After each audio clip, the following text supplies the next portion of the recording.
ಎಲ್ಲರಿಗೂ ಮಧ್ಯಾಹ್ನದ ಶುಭ ವಂದನೆಗಳು. ಇಂದು ನಾವು ಈ ತರಗತಿಯಲ್ಲಿ 8ನೇ ತರಗತಿಯ ಮೊದಲ ಗದ್ಯ ಪಾಠವನ್ನು ಕುರಿತು ಅಭ್ಯಾಸವನ್ನು ಮಾಡೋಣ. ಮೊದಲನೇ ಗದ್ಯ ಪಾಠ ಯಾವುದು ಅಂದರೆ ಮಗ್ಗದ ಸಾಹೇಬ. ಏನಿವತ್ತು ಮಗ್ಗದ ಸಾಹೇಬ ಅಂದರೆ ಹೇಳ್ತಿದ್ದಾರೆ. ಮಗ್ಗ ಅಂದರೆ ಏನು? ಮಗ್ಗ ಅಂದರೆ ನೇಯುವಂಥ ಒಂದು ಯಂತ್ರ, ಬಟ್ಟೆಯನ್ನು ತಯಾರಿಸಲಿಕ್ಕೆ ಇರುವಂತಹ ಒಂದು ಯಂತ್ರ, ಒಂದು ಸಾಧನ ಅಂತ ಹೇಳ್ಬಿಟ್ಟು ಮಗ್ಗದ ಸಾಹೇಬ. ಮಗ್ಗದ ಅವನು ಸಾಹೇಬ ಇರ್ಬೋದು, ಅವನು ಮಗ್ಗವನ್ನು ನೇಯುವುದರಿಂದ, ಬಟ್ಟೆಯನ್ನು ನೇಯುವುದರಿಂದ ಅವನಿಗೆ ಮಗ್ಗದ ಸಾಹೇಬ ಅಂತ ಹೆಸರು ಬಂದಿರಬಹುದು. ಪ್ರಿಯ ವಿದ್ಯಾರ್ಥಿಗಳೇ, ಇದು ಒಂದು ಸಣ್ಣ ಕಥೆಯ ಪ್ರಕಾರಕ್ಕೆ ಸೇರುವಂಥ ಒಂದು ಸಾಹಿತ್ಯ. ಸಣ್ಣ ಕಥೆ ಅಂದರೆ ಏನು? ಸಣ್ಣ ಕಥೆ ಅಂತಂದರೆ ಹೇಳಬೇಕಾದಂಥ ವಿಷಯವನ್ನು ನೇರವಾಗಿ ಸ್ಪಷ್ಟವಾಗಿ ಸ್ವಲ್ಪದರಲ್ಲಿ ಹೇಳಿ ಮುಗಿಸೋದಕ್ಕೆ ಏನಂತೀವಿ ಅಂದ್ರೆ ಸಣ್ಣ ಕಥೆ ಅಂತ ಕರಿತೀವಿ. ಹಾಗಾದರೆ ಸಣ್ಣ ಕಥೆಯ ವಿಷಯ ವಸ್ತು ಏನಾಗಿರ್ತೈತೆ ಅಂದ್ರೆ ನಮ್ಮ ಸಮಾಜದಲ್ಲಿನ ಆಗು ಹೋಗುಗಳಾಗಿರ್ಬೋದು, ಸಮಾಜದಲ್ಲಿನ ಏಳು ಬೀಳುಗಳು, ಸುಖ ದುಃಖಗಳು ಎಲ್ಲವನ್ನ ಕುರಿತಾಗಿ ಹೇಳುವಂಥದ್ದೊಂದು ವಿಷಯವಾಗಿರ್ತೈತಿ. ಆಮೇಲೆ ಹೇಳಬೇಕಾದಂಥ ವಿಷಯವನ್ನು ನೇರವಾಗಿ ಮನಮುಟ್ಟುವ ಹಾಗೆ, ಓದುಗನ ಸಹೃದಯನ ಗಮನವನ್ನು ಸೆಳೆಯುವ ಹಾಗೆ ಹೇಳ್ತಾ ಹೋಗ್ತಾರೆ. ಸಣ್ಣ ಕಥೆಗಳ ಜನಕ ಅಂತ ಯಾರು ಕರೀತಾರೆ ಅಂತಂದರೆ, ನಿಮಗೆಲ್ಲರಿಗೆ ಗೊತ್ತು, ಜ್ಞಾನಪೀಠ ವಿಜೇತ, ಪ್ರಶಸ್ತಿ ವಿಜೇತ ಕವಿಯಾದಂತಹ ಮಾಸ್ತಿ ವೆಂಕಟೇಶ್ ಅಯ್ಯಂಗಾರ್ ಅವರನ್ನ ಸಣ್ಣ ಕಥೆಗಳ ಜನಕ ಅಂತ ಕರೀತಾರೆ. ಅಂದರೆ ಹೇಳಬೇಕಾದಂಥ ವಿಷಯವನ್ನು ಸಣ್ಣ ಸಣ್ಣ ಚಿಕ್ಕ ಚಿಕ್ಕ ರೂಪದಲ್ಲಿ ಹೇಳ್ತಾ ಹೋಗುವಂಥದ್ದು. ಅಂದರೆ ಓದುಗನ ಆಸಕ್ತಿನೂ ಕೆರಳ್ತಾ ಹೋಗ್ತೈತಿ. ಭಾಳ ಓದಬೇಕಪ್ಪ ಅನ್ನುವಂಥದ್ದು ಇರುವುದಿಲ್ಲ. ಹೇಳಬೇಕಾದಂಥ ಅಂಶದಲ್ಲಿ ಮೌಲ್ಯಗಳನ್ನು, ನೀತಿಗಳನ್ನು, ಆದರ್ಶಗಳನ್ನೆಲ್ಲವನ್ನು ತಿಳಿಸಿಕೊಡುವಂಥದ್ದು ಕಥಾವಸ್ತುವಾಗಿದ್ದರಿಂದ ಇದು ಸಣ್ಣ ಕಥೆಗಳು ಕನ್ನಡ ಸಾಹಿತ್ಯದಲ್ಲಿ ಹೆಚ್ಚು ಪ್ರಚುರವಾಗಿದ್ದಾವೆ, ಪ್ರಸಿದ್ಧಿಯನ್ನು ಕೂಡ ಪಡೆದುಕೊಂಡಿದ್ದಾವೆ. ಹಾಗಾದರೆ ಇಂದಿನ ಪ್ರಸ್ತುತ ಪಾಠವನ್ನು ಬರೆದಿರುವಂತಹ ಲೇಖಕರು, ಕವಿ ಯಾರು ಅಂತಂದರೆ ಬಾಗಲೋಡಿ ದೇವರಾಯರು. ಬಾಗಲೋಡಿ ದೇವರಾಯರು ಹೆಸರೇ ಹೇಳುವ ಹಾಗೆ ಇವರ ಊರು ಬಾಗಲೋಡಿ. ಕಾಲ 1927ರಲ್ಲಿ ಬಾಗಲೋಡಿಯಲ್ಲಿ ಜನಿಸಿದವರು ಯಾರು ಅಂತಂದರೆ ಈ ಬಾಗಲೋಡಿ ದೇವರಾಯರು. ದಕ್ಷಿಣ ಕನ್ನಡ ಜಿಲ್ಲೆಯ ಬಾಗಲೋಡಿಯವರು ಮಂಗಳೂರಿನ ಸರ್ಕಾರಿ ಕಾಲೇಜಿನಲ್ಲಿ ಇಂಗ್ಲಿಷ್ ಪ್ರಾಧ್ಯಾಪಕರಾಗಿದ್ದಂಥವರು ಬಾಗಲೋಡಿ ದೇವರಾಯರು. ಆ ಕಾಲಕ್ಕೆ IAS ಪರೀಕ್ಷೆಯಲ್ಲಿ ತೇರ್ಗಡೆ ಹೊಂದಿ ವಿದೇಶಿ ಸೇವೆಗೆ ಆಯ್ಕೆಯಾದವರು ಈ ಬಾಗಲೋಡಿ ದೇವರಾಯರು. ಯಾವ ಕಾಲಕ್ಕೆ? 1927ರಲ್ಲಿ ಜನಿಸಿದರು ಅಂತಂದರೆ 1940 ಕಾಲಕ್ಕೆ, 45ರ ಕಾಲಕ್ಕೆ ಇವ್ರು ಏನಾಗಿದ್ರು ಅಂದ್ರೆ IAS ಪರೀಕ್ಷೆಯನ್ನು ಪಾಸಾಗಿ ವಿದೇಶಿ ಸೇವೆಗೆ ನೇಮಕ ಆದಂಥವರು ಯಾರು ಅಂತಂದರೆ ಈ ಬಾಗಲೋಡಿ ದೇವರಾಯರು. ಇವರು ಮಾಸ್ತಿ ಇವರು ಸಮಕಾಲೀನರು. ಮಾಸ್ತಿ ವೆಂಕಟೇಶ್ ಅಯ್ಯಂಗಾರ್ ಅವರು ಮತ್ತು ಇವರು ಸಮಕಾಲೀನರು. ಅದಲ್ಲದೆ ಸಣ್ಣ ಕಥೆಗಳನ್ನು ಕೂಡ ಬರೆದಂಥವರು. ಇವರು ಕೂಡ ಸಣ್ಣ ಕಥೆಗಳನ್ನು ಬರೆದಂಥವರು. ಅವರು ರಾಯಭಾರಿಯಾಗಿ Italy, Nepal, Nigeria, Philippines, New Zealand, Bulgaria ಮೊದಲಾದ ದೇಶಗಳಲ್ಲಿ ಕಾರ್ಯನಿರ್ವಹಿಸಿದರು. ಇವರು ರಾಯಭಾರಿಯಾಗಿ, ರಿಪ್ರೆಸೆಂಟೇಟಿವ್ ಆಗಿ ಎಲ್ಲೆಲ್ಲಿ ಕೆಲಸ ಮಾಡಿದ್ರು ಅಂದ್ರೆ Bulgaria, Nigeria, Italy, Nepal, Philippines, ನ್ಯೂಜಿಲ್ಯಾಂಡ್ಗಳಲ್ಲಿ ಸೇವೆಯನ್ನು ಸಲ್ಲಿಸಿದವರು ಯಾರು ಅಂದ್ರೆ ಈ ಬಾಗಲೋಡಿ ದೇವರಾಯರು. ಅವರು ಏನಪ್ಪ ಅಂದ್ರೆ ಹೆಚ್ಚು ಇವರು ಬರೆದಿರುವಂತಹದ್ದು ಸಣ್ಣ ಕಥೆಗಳು. ಇವರು ಬರೆದಿರುವಂತಹ ಕಥಾ ಸಂಕಲನಗಳು ಯಾವ್ಯಾವು ಅಂದ್ರೆ ಹುಚ್ಚು ಮನಸ್ಸೀಬನ 10 ಮುಖಗಳು, ಹುಚ್ಚು ಮನಸ್ಸೀಬನ 10 ಕಥೆಗಳು, ಹುಚ್ಚು ಮನಸ್ಸೀಬ್ ಮತ್ತು ಇತರ ಕಥೆಗಳು, ಹುಚ್ಚು ಮನಸ್ಸೀಬ್ ಮತ್ತು ಇತರ ಕಥೆಗಳು ಅನ್ನುವಂತಹದ್ದು ಇವರು ಬರೆದಿರುವಂತಹ ಕಥಾ ಸಂಕಲನ. ಹುಚ್ಚು ಮನಸ್ಸೀಬ್ ಮತ್ತು ಇತರ ಕಥೆಗಳು, ಆರಾಮ, ರುದ್ರಾಕ್ಷ ಮತ್ತು ಇತರ ಕಥೆಗಳು ಮತ್ತು ಸಮಗ್ರ ಕಥೆಗಳು ಅಂತ ಕೂಡ ಏನು ಮಾಡಿದ್ದಾರೆ ಅಂದರೆ ಈ ಬಾಗಲೋಡಿ ದೇವರಾಯರವರು ಬರೆದಿದ್ದಾರೆ. ಒಟ್ಟು 26 ಕಥೆಗಳನ್ನು ಬರೆದಿದ್ದಾರೆ. 26 ಸಣ್ಣ ಕಥೆಗಳನ್ನು ಬರೆದಿದ್ದಾರೆ. ಎಷ್ಟು? 26 ಸಣ್ಣ ಕಥೆಗಳನ್ನು ಬಾಗಲೋಡಿ ದೇವರಾಯರವರು ಬರೆದಿದ್ದಾರೆ. ಇವರು 1975ರಲ್ಲಿ ನಿಧನರಾದರು. 1975ರಲ್ಲಿ ಬಾಗಲೋಡಿ ದೇವರಾಯರವರು ನಿಧನರಾದರು. ಹಾಗಾದರೆ ಈ ಒಂದು ಬಾಗಲೋಡಿ ದೇವರಾಯರು ಬರೆದಿರುವಂಥ ಮಗ್ಗದ ಸಾಹೇಬ ಅನ್ನುವಂಥ ಒಂದು ಕಥೆಯಿಂದ ನಾವೇನು ತಿಳ್ಕೊಳ್ತೀವಿ, ಈ ಪಾಠದಿಂದ ನಾವು ತಿಳ್ಕೊಳ್ಬೇಕಾದಂಥ ಅಂಶಗಳೇನು ಅನ್ನೋದನ್ನು ಆಶಯ ಭಾಗದಲ್ಲಿ ನಾವಿಂದು ನೋಡೋಣ. ಪ್ರಕೃತ ಗದ್ಯ ಭಾಗ ಧಾರ್ಮಿಕ ಸಹಿಷ್ಣುತೆ, ಗುಡಿ ಕೈಗಾರಿಕೆಗಳ ವಿನಾಶಕ್ಕೆ ಕಾರಣವಾದ ಅಂಶ, ಶಾಲೆಗಳಲ್ಲಿ ಔದ್ಯೋಗಿಕ ಶಿಕ್ಷಣ, ಮಕ್ಕಳ ಆಸಕ್ತಿಗೆ ಆಸಕ್ತಿಗೆ ಪೂರಕವಾದ ಶಿಕ್ಷಣ ನೀಡುವುದು, ಸ್ವಯಂ ಉದ್ಯೋಗಕ್ಕೆ ಪ್ರೇರಣೆ ಮೊದಲಾದ ಮಹತ್ವದ ಅಂಶಗಳನ್ನು ಒಳಗೊಂಡಿದೆ. ಈ ಪಾಠ ಯಾವ್ಯಾವ ಅಂಶಗಳನ್ನು ಒಳಗೊಂಡೈತಿ ಅಂತಂದ್ರೆ ಧಾರ್ಮಿಕ ಸಹಿಷ್ಣುತೆ, ಅವರ ಧರ್ಮದ ಆಚರಣೆಗಳಲ್ಲಿ ಇವರು ಪಾಲ್ಗೊಳ್ಳೋದು, ಇವರ ಧರ್ಮದ ಆಚರಣೆಗಳಲ್ಲಿ ಅವರು ಪಾಲ್ಗೊಳ್ಳೋದು, ಒಬ್ರಿಗೊಬ್ರು ಧಾರ್ಮಿಕ ಸಾಮರಸ್ಯದಿಂದ ಬಾಳುವುದು, ಇದಕ್ಕೆ ಧಾರ್ಮಿಕ ಸಹಿಷ್ಣುತೆ ಅಂತೀವಿ. ಅವ್ರಿಗೆ ಇವರು ವಿರೋಧ ಮಾಡೋಂಗಿಲ್ಲ, ಇವರು ಅವ್ರಿಗೆ ವಿರೋಧ ಮಾಡೋಂಗಿಲ್ಲ, ಇಬ್ಬರು ಸಾಮರಸ್ಯದಿಂದ ಬಾಳೋದಕ್ಕೆ ಅಂತೀವಿ ಅಂದ್ರೆ ಧಾರ್ಮಿಕ ಸಹಿಷ್ಣುತೆ ಅಂತ ಕರಿತೀವಿ. ಧಾರ್ಮಿಕ ಸಹಿಷ್ಣುತೆ ಗುಡಿ ಕೈಗಾರಿಕೆಗಳ ವಿನಾಶಕ್ಕೆ ಕಾರಣವಾದಂಥ ಅಂಶ. ಮೊದಲು ಚಿಕ್ಕದಾಗಿರುವಂಥ ಕೈಗಾರಿಕೆಗಳು ಮನೆಯಲ್ಲೇ ಬೇಕಾಗುವಂಥ ಗೃಹೋಪಯೋಗಿ ವಸ್ತುಗಳನ್ನು ಮನೆಯಲ್ಲೇ ಆರಂಭಿಸಿದ್ರು. ಮಹಾತ್ಮ ಗಾಂಧೀಜಿಯವರು ಗೃಹೋಪಯೋಗಿ ಏನಪ್ಪ ಅಂದ್ರೆ ಔದ್ಯೋಗಿಕ ಶಿಕ್ಷಣವನ್ನು ಕೊಡುವುದರ ಮೂಲಕ ಮನೆಯಲ್ಲಿ ತಮಗೆ ಬೇಕಾದಂಥ ವಸ್ತುಗಳನ್ನು ಮನೆಯ ಮಟ್ಟದಲ್ಲೇ ತಯಾರಿಸ್ಕೊಳ್ತಾ ಇದ್ರು. ಅದು ಏನಪ್ಪ ಗುಡಿ ಕೈಗಾರಿಕೆಗಳು ಅಂತ ಕರಿತಾ ಇದ್ವಿ. ಯಾವಾಗ ಗುಡಿ ಕೈಗಾರಿಕೆಗಳಿಂದ ಲಾಭ ಕಡಿಮೆ ಆಯಿತು, ವಿದೇಶದಿಂದ ಬೃಹತ್ ಯಂತ್ರಗಳನ್ನು ತರಿಸಿ 10 ಜನರು ಮಾಡುವಂಥ ಏನಪ್ಪ ಕೆಲಸವನ್ನು ಒಂದೇ ಯಂತ್ರ ಮಾಡುವುದನ್ನಾಗಿ ಆವಿಷ್ಕಾರಗಳಾದವು. ಅವಾಗ ಏನಾದ್ರು ಅಂದ್ರೆ ಗುಡಿ ಕೈಗಾರಿಕೆಗಳೇನದು ವಿನಾಶವನ್ನು ಹೊಂದಿದ್ವು. 10 ಮಂದಿ ಮಾಡುವಂಥ ಕೆಲಸವನ್ನು ಒಂದೇ ಯಂತ್ರ ಮಾಡುವುದು, 100 ಜನ ಮಾಡುವಂಥ ಕೆಲಸವನ್ನು ಒಂದೇ ಯಂತ್ರ ಮಾಡುವುದು. ಹೀಗೆ ಮಾಡೋದ್ರಿಂದ ಏನಾಯಿತು ಅಂದ್ರೆ ಶ್ರಮದ ಅವಶ್ಯಕತೆ ಕಡಿಮೆ ಆಯಿತು, ಆಳುಗಳ ಅವಶ್ಯಕತೆ ಕಡಿಮೆ ಆಯಿತು, ಎಲ್ಲವೂ ಯಂತ್ರವೇ ಮಾಡುವುದಾಯಿತು. ಆಮೇಲೆ ಯಂತ್ರದಿಂದ ತಯಾರಿಸಿದಂಥ ವಸ್ತುಗಳ ಗುಣಮಟ್ಟದ ಕಡಿಮೆ ಆಗಿತ್ತು, ಆದರೆ ಜನರಿಗೆ ಅವುಗಳನ್ನೇ ಭಾಳ ಪ್ರಭಾವವನ್ನು ಬೀರಿತ್ತು. ಮನೆಯ ಮಟ್ಟದಲ್ಲಿ ತಯಾರಿಸಿದಂಥ ವಸ್ತುಗಳು ಉತ್ಕೃಷ್ಟವಾಗಿದ್ದರೂ ಕೂಡ ಆಮೇಲೆ ನಿಕೃಷ್ಟವಾದಂಥ ವಸ್ತುಗಳ ಮೇಲೆ ನಮಗೆ ಏನಾಯಿತು, ಮೋಹ ಉಂಟಾಯಿತು ಅನ್ನುವಂಥ ವಿಚಾರವನ್ನು ಕೂಡ ನಾವು ಈ ಪಾಠದಲ್ಲಿ ತಿಳ್ಕೊತೀವಿ. ಆಮೇಲೆ ಶಾಲೆಗಳಲ್ಲಿ ಔದ್ಯೋಗಿಕ ಶಿಕ್ಷಣವನ್ನು ಕೊಡುವುದು. ಮಕ್ಕಳು ಶಾಲೆ ಕಲಿಯುವುದಕ್ಕೆ ಬರೀ ಪುಸ್ತಕಗಳಾಗಿ ಇರಲಿಕ್ಕೆ ಅಷ್ಟೇ ಅಲ್ಲ, ಶಿಕ್ಷಣವನ್ನು ಕಲಿತಾ ಅವರು ತಮ್ಮ ಸ್ವಯಂ ಆರ್ಜಿತವನ್ನು ಅಂದರೆ ಮುಂದೆ ಏನೇ ಬಂದರೂ ಕೂಡ ಗಳಿಸಲಿಕ್ಕೆ ಸಾಧ್ಯವಾಗುವಂಥ ಬಗೆ ಕೌಶಲ್ಯಗಳನ್ನು ಕಲಿಸೋದು. ಅವರ ಇಷ್ಟಕ್ಕೆ ಅನುಗುಣವಾಗಿ, ಅವರ ಆಸಕ್ತಿಗೆ ಅನುಗುಣವಾಗಿ ಬಗೆ ಕೌಶಲ್ಯಗಳನ್ನು ಕಲಿಸುವಂಥ ತರಬೇತಿ ಎಲ್ಲಿ ನಡೀತು ಅಂದ್ರೆ ಶಾಲೆಯಲ್ಲೇ ನಡೀತು. ಅದಕ್ಕೆ ಏನಂತೀವಿ ಅಂದ್ರೆ ಔದ್ಯೋಗಿಕ ಶಿಕ್ಷಣ ಅಂತ ಕರಿತೀವಿ. ಅದು ಕೂಡ ಮಕ್ಕಳಿಗೆ ಆಸಕ್ತಿಗೆ ಪೂರಕವಾದ ಶಿಕ್ಷಣ ನೀಡುವುದು, ಅವ್ರು ಯಾವುದ್ರ ಇಷ್ಟ ಇತ್ತೋ ಅದನ್ನೇ ಅವರಿಗೆ ಕಲಿಸೋದು. ಬಲವಂತವಾಗಿ ನೀವು ಇದನ್ನೇ ಕಲಿ ಅಂತ ಕಲಿಸುವಾಗಿಲ್ಲ. ಹಾಗೆ ಅವರ ಆಸಕ್ತಿಗೆ ಅನುಗುಣವಾದಂಥ ಶಿಕ್ಷಣವನ್ನು ನೀಡುವುದು. ಸ್ವಯಂ ಉದ್ಯೋಗಕ್ಕೆ ಪ್ರೇರಣೆ, ವ್ಯಕ್ತಿಯೋರ್ವನು ಕಲಿತು ಖಾಲಿ ಕುಂದಿರಲಾರ್ದೇ ಉದ್ಯೋಗವನ್ನು ಮಾಡುವುದು, ಸ್ವಂತ ಉದ್ಯೋಗವನ್ನು ಮಾಡುವುದು. ಇದನ್ನು ಕೂಡ ಏನಪ್ಪ ಅಂದ್ರೆ ಮೊದಲಾದ ಹಲವಾರು ಮಹತ್ವದ ಅಂಶಗಳನ್ನು ಈ ಪಾಠ ಒಳಗೊಂಡಿದೆ. ತಂದೆ ಮಗನಿಗಿದ್ದ ಮಗದ ಬಗೆಗಿನ ಒಲವಿಗೆ ವಿರೋಧ ವ್ಯಕ್ತಪಡಿಸಿದರು. ಇದರಿಂದ ಅವನಂತ ಮಗ ತನ್ನ ಮಾರ್ಗವನ್ನು ಸ್ವತಂತ್ರವಾಗಿ ಕಂಡುಕೊಂಡು ಆಶಯವನ್ನು ಈ ಒಂದು ಪಠ್ಯ ಭಾಗದಲ್ಲಿ ನೋಡ್ತೀವಿ. ಮಗನಿಗಿರುವಂಥ ಹುಚ್ಚೆ ಬೇರೆ, ತಂದೆಗೆ ಮಗನ ಹುಚ್ಚನ್ನು ನೋಡಿ ಸಿಟ್ಟು ಬರ್ತೈತಿ. ನಾನು ಬೇಡ ಅಂದ್ರೂ ಕೂಡ ಇದರಲ್ಲಿ ಆಸಕ್ತಿ ಹೊಂದ್ಯಾನಲ್ಲ ಇವನು ಅಂತ ಆ ಮಗನ ಮೇಲೆ ತಂದೆ ಸಿಟ್ಟಾಗ್ಬೋದು. ಸಿಟ್ಟಾದ್ಮೇಲೆ ಏನಾಗ್ತೈತೆ ಅಂದ್ರೆ ಆಮೇಲೆ ಮನನೊಂದಂತ ತನ್ನ ಮಾರ್ಗವನ್ನು ಅಪ್ಪನಿಂದ ಬೇಸರಗೊಂಡಂಥ ಮಗನು ಹೋಗುವುದು, ತನ್ನ ಮಾರ್ಗವನ್ನು ತಾನೇ ಕಂಡುಕೊಳ್ಳುವುದು, ಸಂಪಾದನೆಯನ್ನು ಮಾಡುವುದು, ದೊಡ್ಡ ಹೆಸರನ್ನು ಗಳಿಸುವುದು. ಆಮೇಲೆ ತಂದೆ ಮಗನನ್ನು ಅಪ್ಪಿಕೊಳ್ಳುವುದು, ಸ್ವೀಕರಿಸುವುದು, ಇವನೇ ನನ್ನ ಮಗ ಅಂತ ಸ್ವೀಕರಿಸುವುದು. ಇವೆಲ್ಲ ಪ್ರಸ್ತುತ ಒಂದು ಮುಖ್ಯವಾದಂಥ ಅಂಶಗಳನ್ನು ಈ ಒಂದು ಪ್ರಸ್ತುತ ಪಾಠದಲ್ಲಿ ನಾವೇನು ಮಾಡ್ತೀವಿ ಅಂತಂದ್ರೆ ತಿಳ್ಕೊತೀವಿ. ಪ್ರಕೃತ ಮಗನ ಸಾಹೇಬ ಕಥೆಯನ್ನು ಬಾಗಲಕೋಟೆ ದೇವರಾಯರು ಬರೆದಿರುವ ಸಮಗ್ರ ಕಥೆಗಳು ಅನ್ನುವಂಥ ಕಥಾ ಸಂಕಲನದಿಂದ ನಾವೇನು ಮಾಡ್ತೀವಿ, ಆಯ್ಕೆ ಮಾಡ್ಕೊಂಡಿದ್ದೀವಿ. ಕಥಾ ಸಂಕಲನಗಳಿಂದ ಇದನ್ನು ಆಯ್ಕೆ ಮಾಡ್ಕೊಂಡಿದ್ದೀವಿ. ಹಾಗಾದರೆ ಇಲ್ಲಿ ನಾವು ಇನ್ನೊಂಚೂರು ಅಭ್ಯಾಸವನ್ನು ಪಠ್ಯಾಧಾರ ಟಿಪ್ಪಣಿಯಲ್ಲಿ ನೋಡುವುದಾದರೆ ಮೊದಲೇ ಅಂಶವನ್ನು ತಿಳ್ಕೋಬೇಕು. ಸಾಹೇಬ್ ಬಹದ್ದೂರ್ ಅಂದರೆ ಇದೇನು? ಸಾಹೇಬ್ ಬಹದ್ದೂರ್ ಅನ್ನೋದೊಂದು ಶಬ್ದ. ಸಾಹೇಬ್ ಬಹದ್ದೂರ್ ಅಂದರೆ ಮೊಘಲ್ ರಾಜರ ಆಳ್ವಿಕೆ ಸಂದರ್ಭದಲ್ಲಿ ಸಮಾಜದ ಗಣ್ಯ ವ್ಯಕ್ತಿಗಳಿಗೆ ಕೊಡುತ್ತಿದ್ದಂಥ ಗೌರವಪೂರ್ವಕ ಬಿರುದು.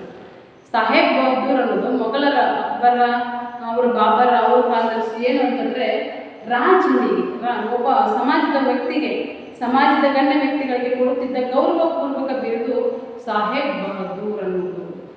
ಉರ್ಸ್ ಅನ್ನೋದು ಪುಣ್ಯ ಸಾಧುಗಳ ಮಹಮ್ಮದೀಯ ಸಾಧುಗಳ ಪುಣ್ಯತಿಥಿ ಅಂದು ನಡೆಸುವಂಥ ಒಂದು ಜಾತ್ರಾ ಉತ್ಸವಕ್ಕೆ ಏನಂತೀವಿ ಅಂದ್ರೆ ಉರುಸು ಅಂತ ಕೂಡ ಕರಿತೀವಿ. ಬಹಳಷ್ಟು ನಾವೆಲ್ಲ ಯೂಸ್ ಮಾಡ್ಕೊಂಡಿದ್ದೀವಿ. ಉರುಸು ಅಂತ ಏನಿಲ್ಲ, ಮಹಮ್ಮದೀಯ ಸಾಧುಗಳ ಪುಣ್ಯತಿಥಿಗೆ ಏನಂತೀವಿ ಅಂತಂದ್ರೆ ನಾವು ಉರುಸ್ ಅಂತ ಕರಿತೀವಿ. ಪದ್ಮಭೂಷಣ ಇದು ನಮ್ಮ ಭಾರತ ಸರ್ಕಾರ ಕೊಡುವಂಥ ಅತ್ಯುನ್ನತವಾದಂಥ ಒಂದು ಬಿರುದು. ಯಾವ ವ್ಯಕ್ತಿ ಕಲೆ, ವಿಜ್ಞಾನ, ಸಮಾಜ ಸೇವೆ, ಆಮೇಲೆ ಕ್ರೀಡೆ ಮುಂತಾದ ಕ್ಷೇತ್ರಗಳು ಯಾವುದಾದ್ರೂ ಒಂದಾದ್ರೂ ಏನಪ್ಪ ವಿಶೇಷ ಸಾಧನೆ ಮಾಡಿದಂಥ ಸಾಧಕಕ್ಕೆ ಕೊಡುವಂಥ ಒಂದು ಪ್ರಶಸ್ತಿಗೆ ಏನಂತೀವಿ ಅಂದ್ರೆ ಪದ್ಮಭೂಷಣ ಅಂತ ಕರಿತೀವಿ. ಇದು ಭಾರತ ಸರ್ಕಾರದಿಂದ ಕೊಡಲ್ಪಡುವಂಥ ಒಂದು ಅತ್ಯುನ್ನತವಾದಂಥ ಒಂದು ಪ್ರಶಸ್ತಿ. ಇಷ್ಟು ಈ ಪಾಠದಲ್ಲಿ ಬರ್ತಾವೆ. ಈ ಪಾಠವನ್ನು ಪ್ರವೇಶವನ್ನು ನಾವು ಮಾಡೋಣ. ಮಗ್ಗದ ಸಾಹೇಬ ಬರೆದವರು ಬಾಗಲಕೋಟೆ ದೇವರಾಯರು. ಪ್ರವೇಶ. ಬಹಳ ಜನಪ್ರಿಯ ಸಾಹಿತ್ಯ ಪ್ರಕಾರಗಳಲ್ಲಿ ಸಣ್ಣ ಕಥೆಯೂ ಒಂದು.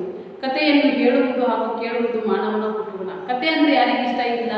ಅಮ್ಮ ಕಥೆಯನ್ನು ಹೇಳ್ತಾ ಹೇಳ್ತಾ ಏನು ಹಾಡನ್ನು ಹೇಳ್ತಾ ಹೇಳ್ತಾ ಮಗುವನ್ನು ಮಲಗಿಸುವುದಾಗಲಿ, ಮಗುವಿಗೆ ಊಟ ಮಾಡಿಸುವುದಾಗಲಿ, ಈ ಸ್ಟೋರಿ ಟೈಮ್ ಕತೆ ಹೇಳುವಂಥ ಸಮಯ, ಕತೆ ಹೇಳುವ ಸಮಯ ಅಂತ ಅವಾಗ ಅಜ್ಜಿಯಂದರು ತಮ್ಮ ಮೊಮ್ಮಕ್ಕಳಿಗೆ ಏನು ಮಾಡ್ತಿದ್ರು ಅಂದ್ರೆ ಕಾಲವನ್ನು ತಮಗೂ ಬೇಸರಕ್ಕೆ ಕಳ್ಕೊಳ್ಳೋಕೆ ಮಕ್ಕಳಿಗೆ ಕೂಡ ಒಂದು ಆಸಕ್ತಿಯನ್ನು ಮೂಡಿಸಕ್ಕಂಥ ಕಥೆಯನ್ನು ಹೇಳ್ತಾ ಇದ್ರು.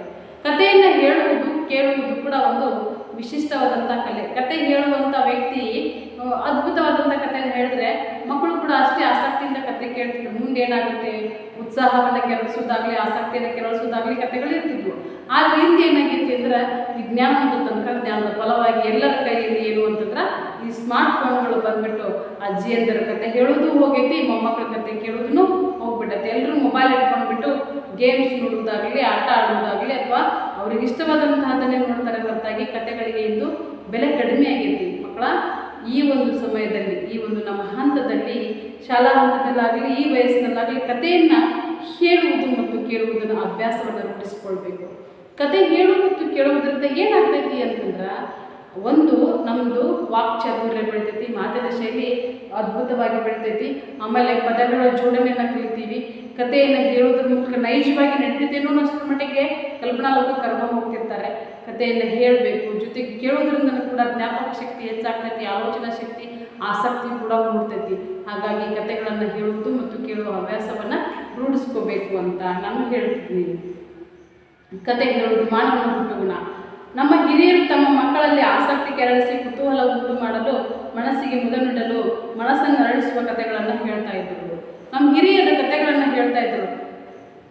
ಯಾಕೆ ಹೇಳ್ತಿದ್ರು ಅಂದ್ರೆ ಮಕ್ಕಳ ಮನಸ್ಸಿಗೆ ಏನೊಂದು ಮುದವನ್ನು ನೀಡಲು, ಖುಷಿಯನ್ನು ನೀಡಲು, ಸಂತೋಷವನ್ನು ನೀಡಲು, ಆಸಕ್ತಿಯನ್ನು ಕೆರಳಿಸಲು. ಹಾಗೆ ಹಿರಿಯರು ಏನು ಮಾಡ್ತಿದ್ರು ಕಥೆಗಳನ್ನು ಹೇಳ್ತಾ ಇದ್ರು. ಈ ಕಥನ ಕಲೆಯು ವಿಸ್ತಾರಗೊಂಡು ಕೆಲವು ಸಾಹಿತಿಗಳು ವಸ್ತು, ಶೈಲಿ, ನಿರೂಪಣೆಗಳೆಲ್ಲದರಲ್ಲಿಯೂ ಪರಿಣಾಮಕಾರಿಯಾದ ಮಾರ್ಪಾಡುಗಳನ್ನು ಮಾಡಿ ಸಣ್ಣ ಕಥೆ ಎಂಬ ಸಾಹಿತ್ಯ ಪ್ರಕಾರವನ್ನು ಪ್ರಚುರಗೊಳಿಸಿದರು ಮತ್ತು ಸಂಕ್ಷಿಪ್ತತೆ, ವಾಸ್ತವತೆಗಳು ಇದರ ಗುಣಗಳಾಗಿವೆ. ಏನಪ್ಪ ಅಂದ್ರೆ ಕತೆ ಹೇಳುವುದು ಮಾನವನ ಹುಟ್ಟುಗುಣ ಅಂತ ಹೇಳಿದ್ವಿ. ಕಥೆಯನ್ನು ಕೇಳುವುದರಿಂದ ಮನಸ್ಸಿಗೆ ಮುದ ನೀಡ್ತದೆ, ಸಂತೋಷವಾಗ್ತೈತೆ ಅಂತ ಗೊತ್ತಾಯಿತು. ಈ ಕಥನ ಶೈಲಿಗಳು ಏನು ಮಾಡಿದ್ರು ಕವಿಗಳು ಕೆಲವೊಂದು ಅದರಲ್ಲಿಂದ ಮಾರ್ಪಾಡನ್ನು ಮಾಡ್ಕೊಂಡ್ಬಿಟ್ಟು ವಸ್ತುನ, ಒಂದು ವಿಷಯನ, ನಿರೂಪಣೆನ ಅಲ್ಲಿ ಸ್ವಲ್ಪ ಮಾರ್ಪಾಡುಗಳನ್ನು ಮಾಡಿಕೊಂಡು ಪರಿಣಾಮಕಾರಿಯಾದಂಥ ಕಥೆಗಳನ್ನು ಹೇಳಕ್ಕೆ ಆರಂಭಿಸಿದ್ರು. ಅದುವೇ ಏನಾಯಿತು ಅಂದರೆ ಸಣ್ಣ ಕಥೆ ಅಂತ ಒಂದು ರೂಪವನ್ನು ತಾಳಿತು. ಹಾಗಾದರೆ ಅಲ್ಲಿ ಸಂಕ್ಷಿಪ್ತತೆ ಐತಿ, ವಾಸ್ತವತೆ ಐತಿ.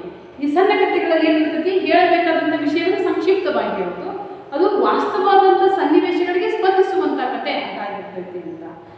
ಶಿಕ್ಷಣ, ಬದುಕಿನ ಏಳು ಬೀಳುಗಳು, ಸ್ವಯಂ ಉದ್ಯೋಗ, ವಿಜ್ಞಾನ ಮೊದಲಾದವು ಸಣ್ಣ ಕಥೆಗಳಿಗೆ ವಸ್ತುಗಳಾಗಿವೆ. ನಮ್ಮ ಜೀವನದ ಏಳು ಬೀಳುಗಳಾಗಿರ್ಬೋದು, ಶಿಕ್ಷಣದ ವ್ಯವಸ್ಥೆ ಆಗಿರ್ಬೋದು, ಸ್ವಯಂ ಉದ್ಯೋಗ ಆಗಿರ್ಬೋದು, ವಿಜ್ಞಾನ ಆಗಿರ್ಬೋದು, ಆವಿಷ್ಕಾರಗಳಾಗಿರ್ಬೋದು, ಇವೆಲ್ಲವೂ ಕೂಡ ಏನಾಗಿದೆ ಅಂದರೆ ಸಣ್ಣ ಕಥೆಗಳಿಗೆ ಮೂಲ ವಸ್ತುಗಳಾಗಿವೆ, ಆಕಾರಗಳಾಗಿವೆ ಮತ್ತು ಪರಿಕರಗಳಾಗಿವೆ ಅಂತ.